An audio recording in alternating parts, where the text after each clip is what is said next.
So, the title of this talk is "So the Family Wants to Talk." And I just wanted to talk about that for a minute. That's a phrase that a lot of my residents, we have a medicine residency program, and everybody in their second year does a rotation on the palliative care service. And this is one of those things that makes people uneasy a lot. We're going to talk about it at some length, and I want to engage everybody in this discussion. I see a lot of people here who probably know about as much about this as I do, if not more. So we can get into the weeds if y'all want. I think this is one of the things about medicine that I really love.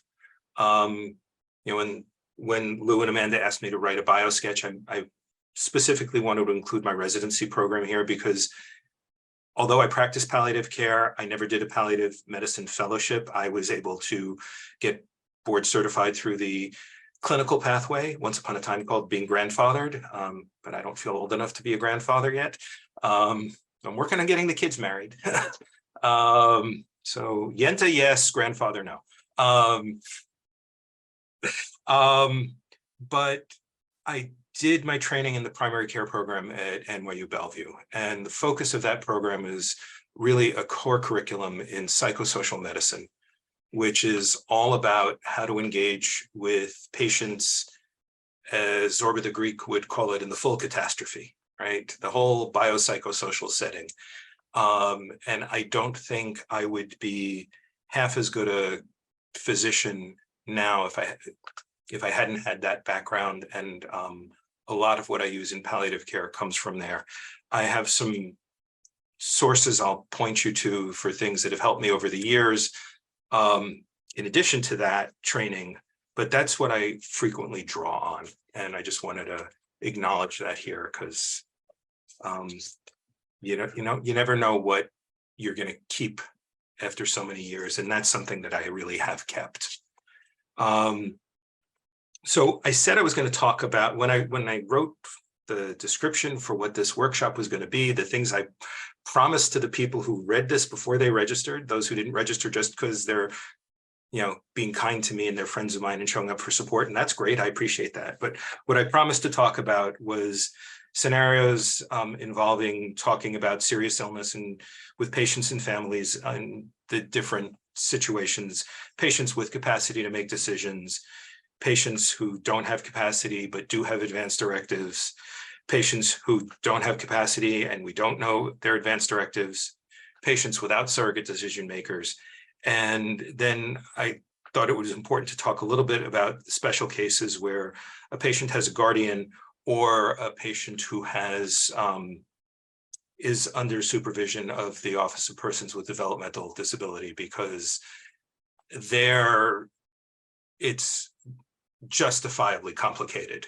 There are a lot of safeguards to make sure that, people's best interests are truly looked after. There's a long history of neglect and abuse, and, there are some legal safeguards now to make sure that doesn't happen. And for better or worse, sometimes those safeguards force things to move more slowly than families might feel is appropriate. It's just, so you have to do a lot of anticipation in those circumstances. I've never found it impossible to do the right thing.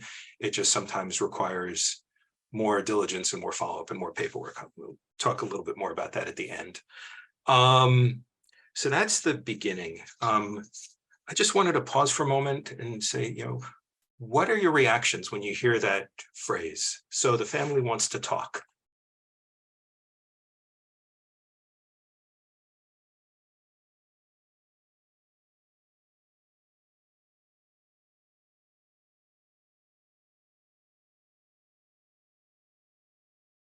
There's always that anxiety, right? There's that feeling, did something not go well? And right. And honestly, from the beginning, something didn't go well. They're in the hospital, right? If we're talking about inpatients, or, it's rare that the family wants to talk about good news. It's happened. I have a patient whose he's now middle-aged, who's got pretty severe CP, but his mom takes him on all sorts of trips. And before he goes anywhere, she always calls me to tell me where they're going. So, yeah, so those are nice family talks, but I don't get a lot of those. So one of the first things I have to do is, right, take that deep breath, try to deactivate the limbic system, start thinking, what do I know? What do I need to find out? What's the question? What prompted this need to talk? I see in the chat, right, who in the family, which person do we need to go to first? There's always, there can sometimes be family dynamics issues, right?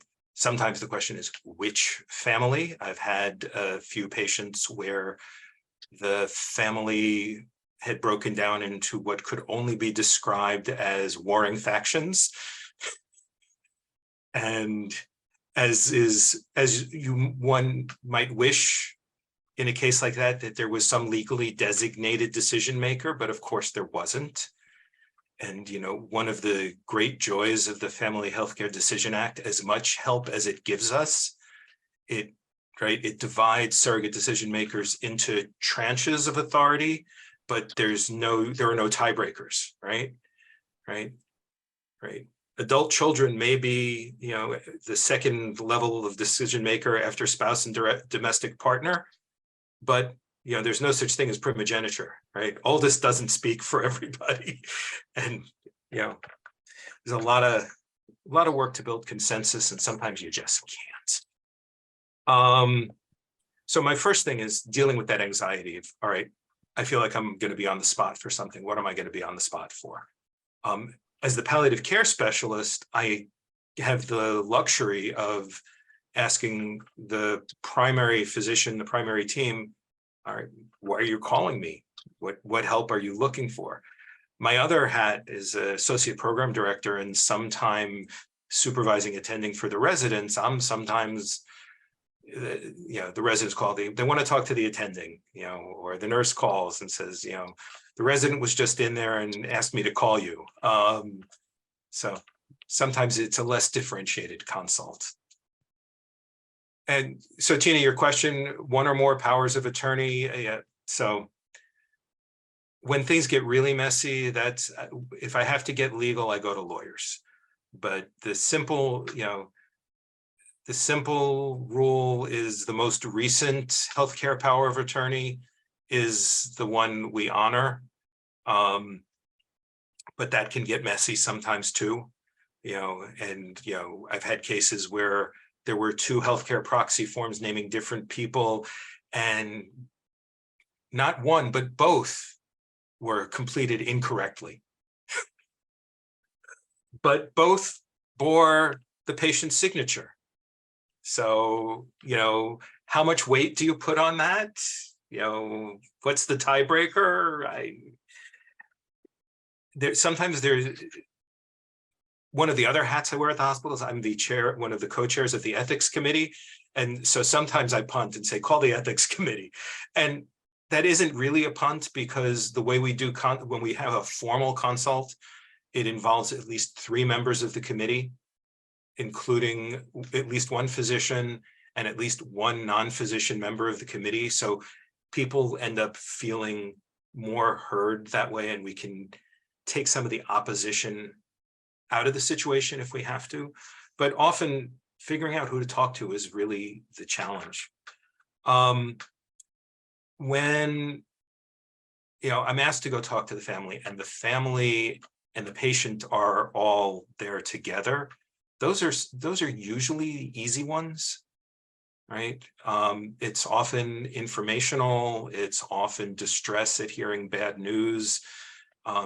Even if serious news is delivered, artfully and gently and carefully, it's still serious news. It's still hard to process, and there's often, cognitive delay in processing, and things start to come to people later on, and then once they've had a chance to process, they want to talk about it. And planning for that when you have the serious news discussion is helpful, but we don't always remember to do that. Or we also don't know which news is going to register as most serious. So that's sometimes what this is about. I've been thinking about what you said, and it reminded me of, so Jeff, I'll get to your question. That's a whole section of things I'm asked to think about from time to time. But what is the serious news and who's bothered by it? I think there's the special case, which I am often asked about. I will often meet family members in the hallway who somehow know something that they don't want mom or dad, and it's almost always mom or dad, to know about. You can't tell mom that, she can't handle it. And this always takes me back to a story from my residency. I will not tell the long version. I will tell the very short version. There was an older woman with very severe heart failure in bed 3 in the CCU at Bellevue. And she, one day while I was examining her, whispered in my ear, "Don't tell my children I have heart failure. I don't want them to worry." And then I walk out of the room and the children say, "Don't tell mom she has heart failure. You'll terrify her. She can't handle it." And I said, "Excuse me for a minute." And I went back in and I just said, "I think you and the kids need to talk because everybody's trying to protect each other from worry. And I'm worried that all that's happening is that nobody's talking. Can I tell the kids that you want to talk to them?" And she said, "Okay." He said, "Do you think they can handle it?" She said, "I think so." So I think what often happens is that it's hard to talk about, and people will rationalize that they're protecting their loved one from the news when what they're really doing is trying to protect themselves from having to deal with the news, with the consequences. And sometimes I can deliver the news if it'll help you. Nobody has to have a relationship with me after this hospital stay if they don't want to. So I can be the heavy. That's a role I volunteer to play. Somebody, my son's going to be so angry, all these things. I said, "Do you want him to be angry at me, or if that makes it easier so he doesn't have to be angry at you, that's okay." So that's one, and it doesn't always go that well. That was like the best case scenario for "don't tell mom." Often what I end up doing is a version of shuttle diplomacy. Is, I'm not going to tell mom anything she doesn't want to know. Let me ask her who I should talk to about things. I won't deliver any of the news. I'm just gonna, she's really the one who's authorized to decide. Do you want to come, let me talk to her for a minute, and then if you want, you can watch the conversation if she wants, if she's okay with that. That usually works. Sometimes I get 2 different answers. I get the answer when nobody's in the room, and then I get a different answer when the family's in the room. And, the answer changes. I can't say, but we're not, nobody's swearing an oath and nobody's signing a binding contract. If they say no, talk to them or don't tell me, what am I going to do? I can only do the best I can. The good news is once the news is out, right, they know it. So then, I know you didn't want to know. You didn't want them to know. You told me yesterday you wanted them to know. Now they know. There's no,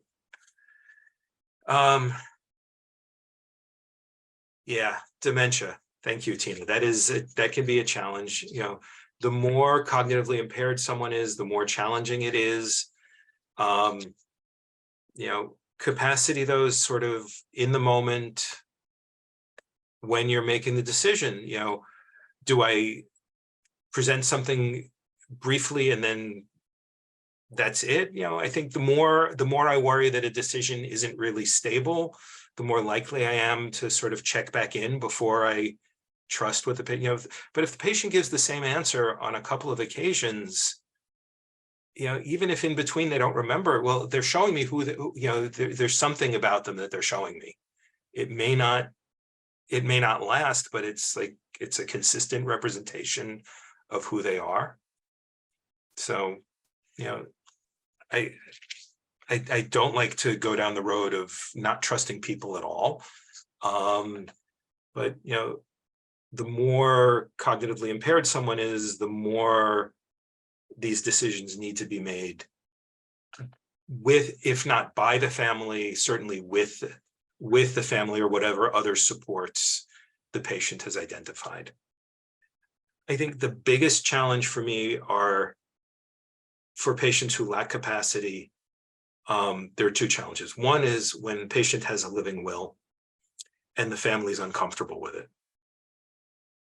That can be a real challenge, especially when the living will was written a long time ago and the family doesn't know about it.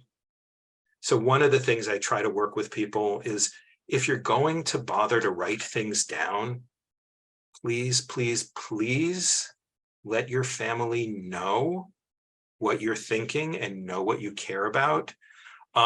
There are a number of really good tools for helping people to have these conversations. One is the Conversation Project, which lives now on the IHI website. Another is Prepare for Your Care.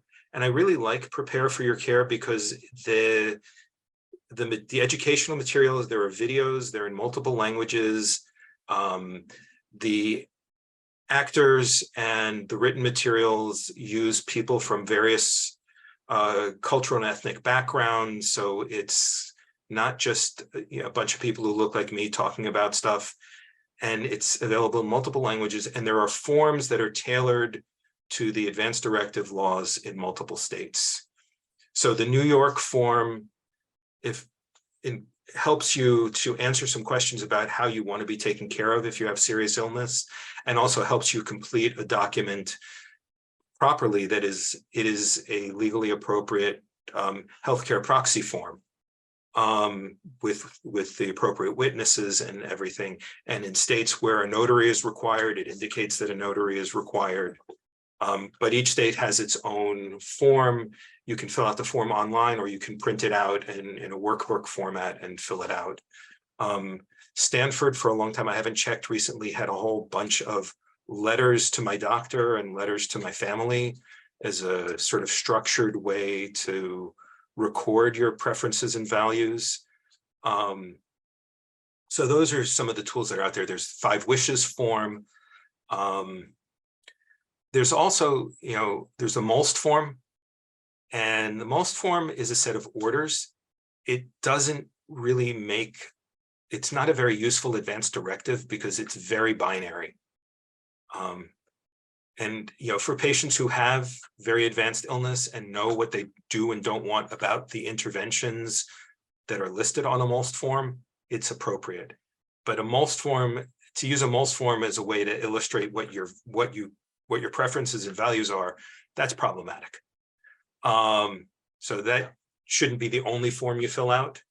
And if you're not a form filling out kind of person, having a conversation with someone you trust, a doctor you trust, and having the doctor write that down, that's very, very helpful. One of the things I always do in the hospital when I know that a patient has a doctor on the outside, please call their doctor, find out what that doctor knows about what this patient cares about. And sometimes I end up having to make that phone call, but and sometimes I want to make that phone call because things are sort of complicated and I don't want an intermediary mucking things up in the communication. But I usually delegate that task to the residents so they get in the habit of thinking about what goes on before the patient enters the hospital and what will go on after the patient leaves the hospital. When the patient doesn't have advance directives, it's where we go is sort of the same place I go where there are advance directives and the family seems uncomfortable with them. If the patient can't tell me about their preferences and values, the first part of the conversation is, all right, if I'm going to take care of this patient, I need to know who they are. So can we talk about them? Is that okay? Tell me what they were like before they got sick. Tell me what makes them happy. Tell me what they care about. Tell me what's important to them. And I really try to sit with that. And if people want to talk about medical stuff too quickly, I say, we are going to talk about medical stuff. We'll get there soon. But please help me get to know your loved one.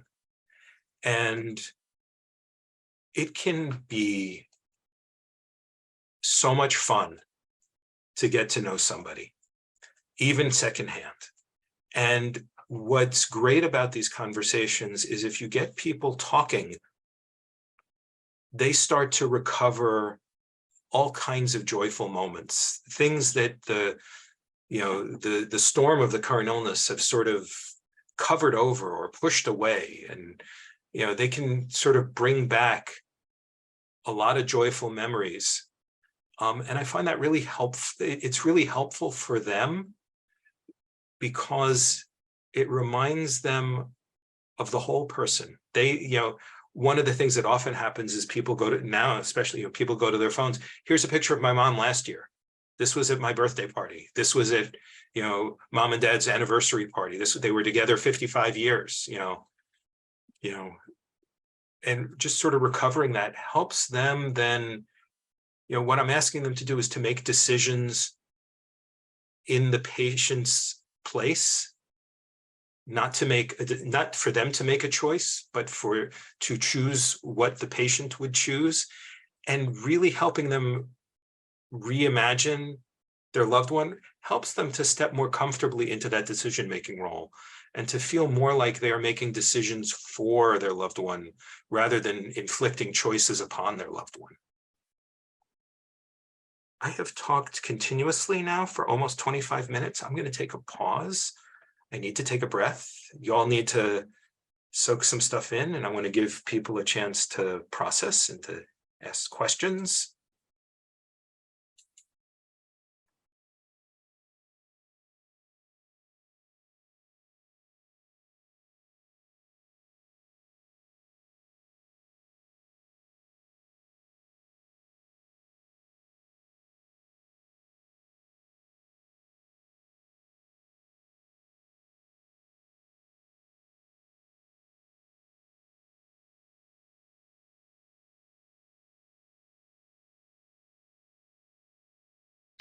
One thing I try to do is not to dichotomize into everything versus nothing, right?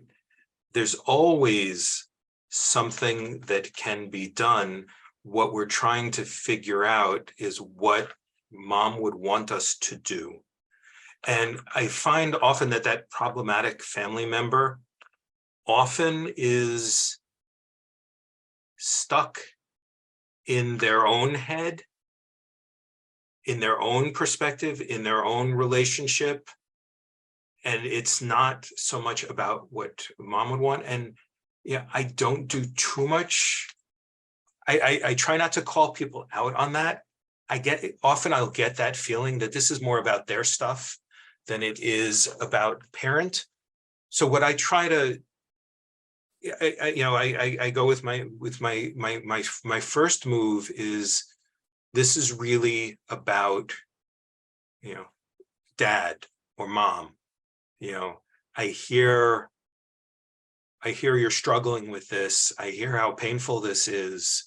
How can I help you think about what mom would want us to do now?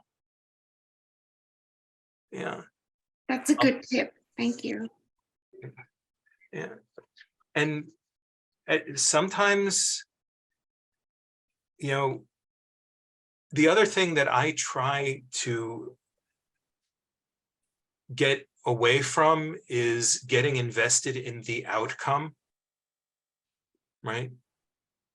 Because in almost every case, I know exactly what I would want done if I were in that situation. And I know that every patient in every family has their own story. So one of the things that I was thinking about just last week, maybe in JAMA, the piece of my mind was a thing about stories by Danielle Chamas out of California about the stories we tell ourselves and each other. I have one story that I would tell about this outcome, but the patient and the family are telling a different story from a different perspective. So, to the extent that I can help them bring about an outcome that suits their story, that's the best outcome, not getting them to make the decision that I would make for me or for someone in my family or a friend who asked me for guidance. That may not be right for them. I've even had cases where, the patient told me one thing and very clearly really wanted to forego aggressive treatment. And then she saw how much trouble her children were having with that. And she said, okay, give it to me. They can't take this. I can take it. Give me the treatment. Let's see if it does anything. That way they'll know no matter what happens, we did all of the things. And, God bless a person who can do that. But, and I hope in the end, the children were comforted rather than guilt-ridden by that. I don't know. I talked to her without them to make sure she really, you understand that, if we were talking about mechanical ventilation, we put this tube in, it's probably not coming out while you're alive. And she said, I know, but I see how hard this is for them and I can't watch that. I'm getting a little choked up even talking about it. So.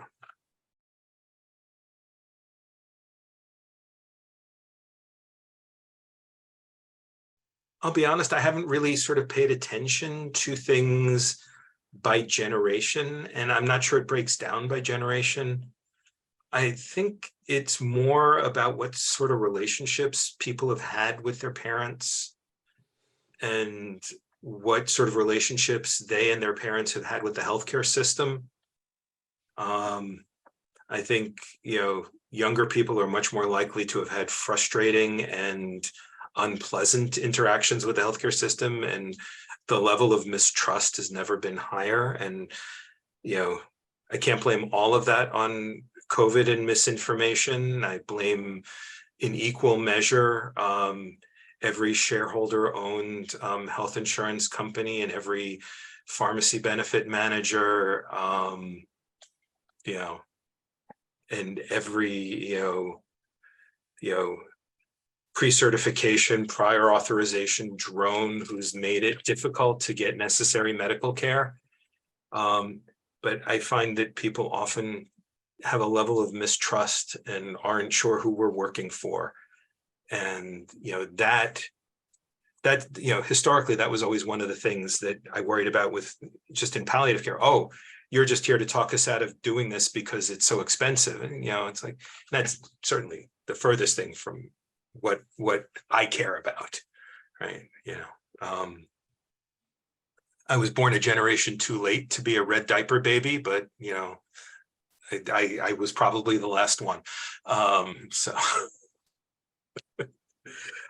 for those who don't know what that is, there was children in the 30s, there were a lot of communists in the United States, and the children of those communists were referred to as red diaper babies. So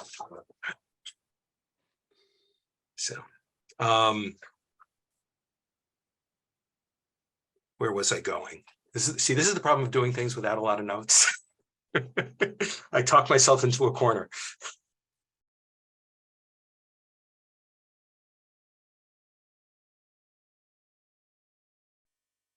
I think there's really not a lot to do there beyond, right? You have to be, what I try to do is to be honest about what I do know and what I don't know, right? And what I wish more people did when they ordered the test that was going to produce the worrisome but not definitive result is to sort of flag that for the patient. We may have to talk, we're doing this test because we're worried about something that could be serious. It's not going to give us a final answer. There are some really scary things that we might be talking about once we get this test. It's not certain, but it's likely. I think your patient sort of, right? I think she's right. Most likely this doesn't, the end is pretty, we have a pretty good idea where this is going. Absolutely. One of the things that I try to talk to people about as we think about coping with illness, and Eric, forgive me, you've heard this before. You've heard me rant about the battle metaphor and about fighting, right? You can't fight with illness. There's no battle with cancer, right?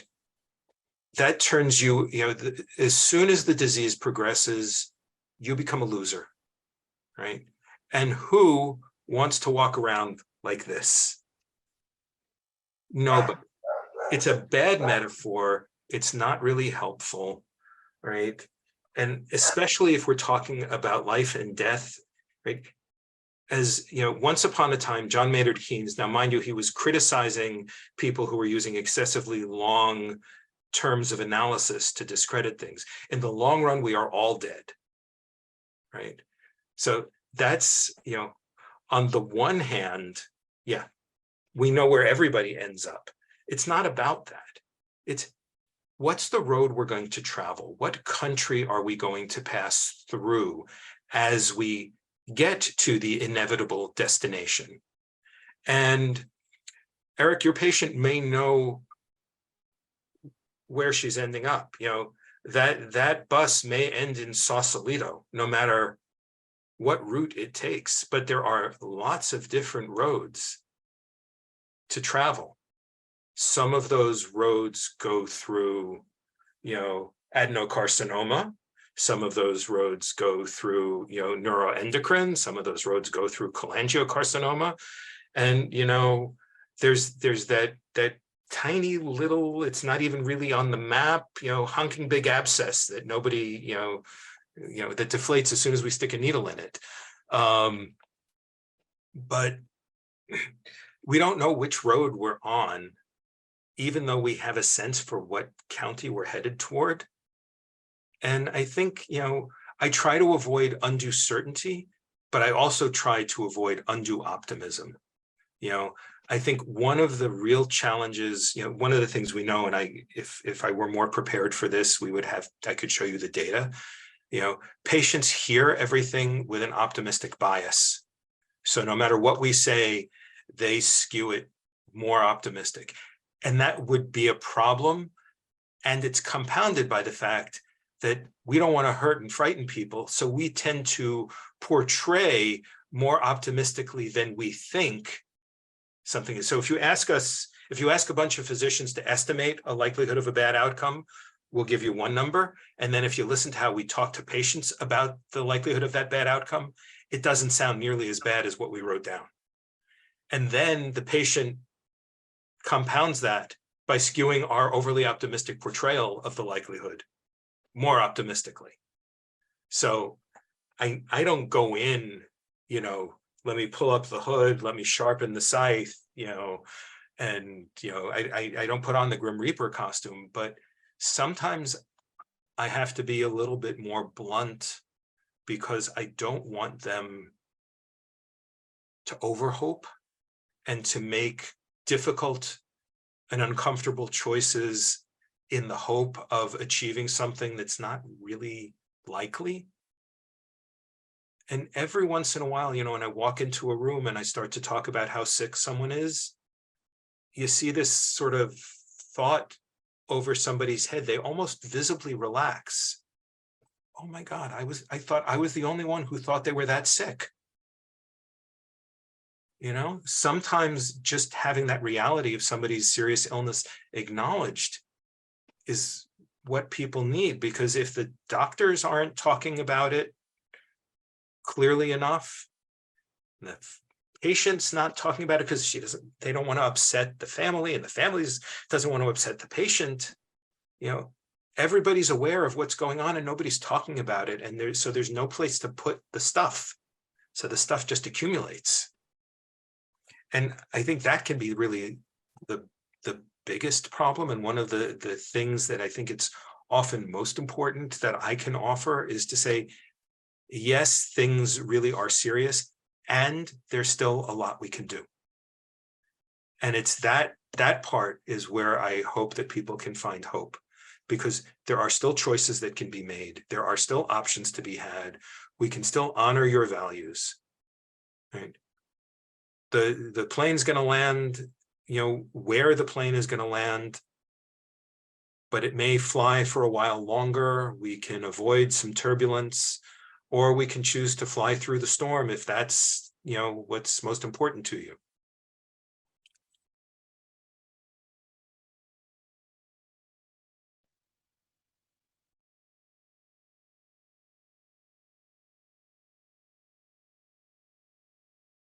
I'll throw that one open. I have my approach. I'm wondering what other people's approaches are, because that's one that sometimes troubles me too. So I'd welcome anybody else's wisdom on this one.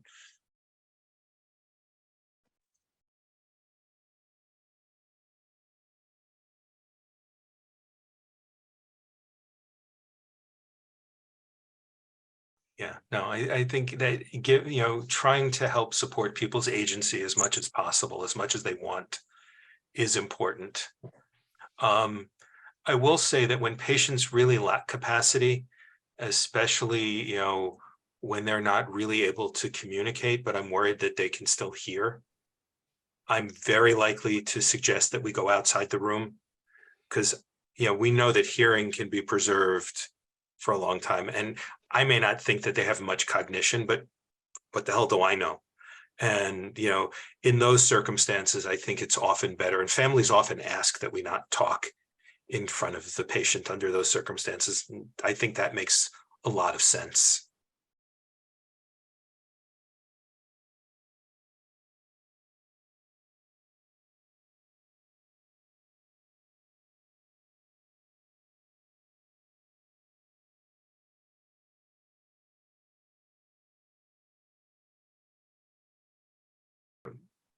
One thing that I will do is I will ask the family, all right, do you want me to share what we talked about? Or are you planning to share?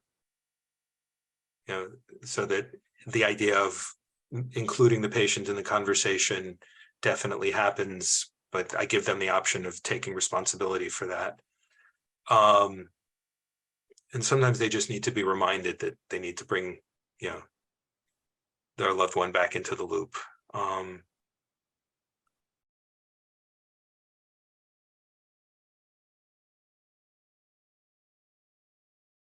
I try always to give healthcare workers in the family permission to be family members.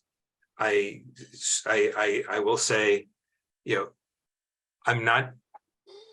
don't mean to be insulting. I'm just going to use the regular language I use with every family, because I want you to feel like you don't have to be part of the medical team here.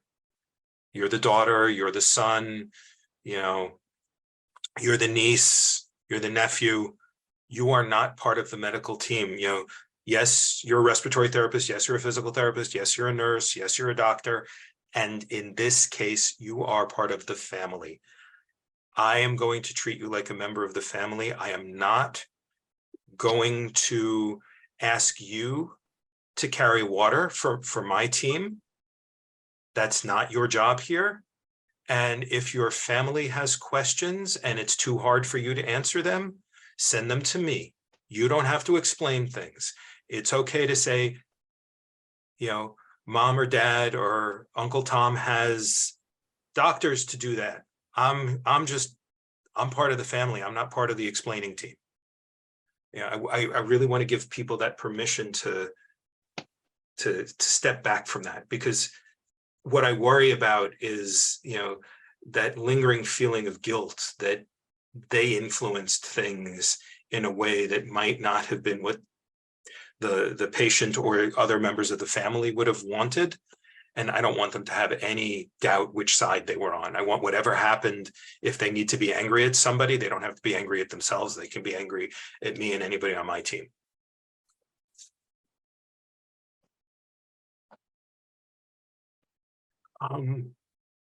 We're coming up toward the end of the hour. There's two things I wanted to do. The first one is just, I wanted to make a point that one of the things that I try to do is to really help patients and families be clear about what's important to them. And as I said earlier, that's often very different from what the physicians might think is important to them.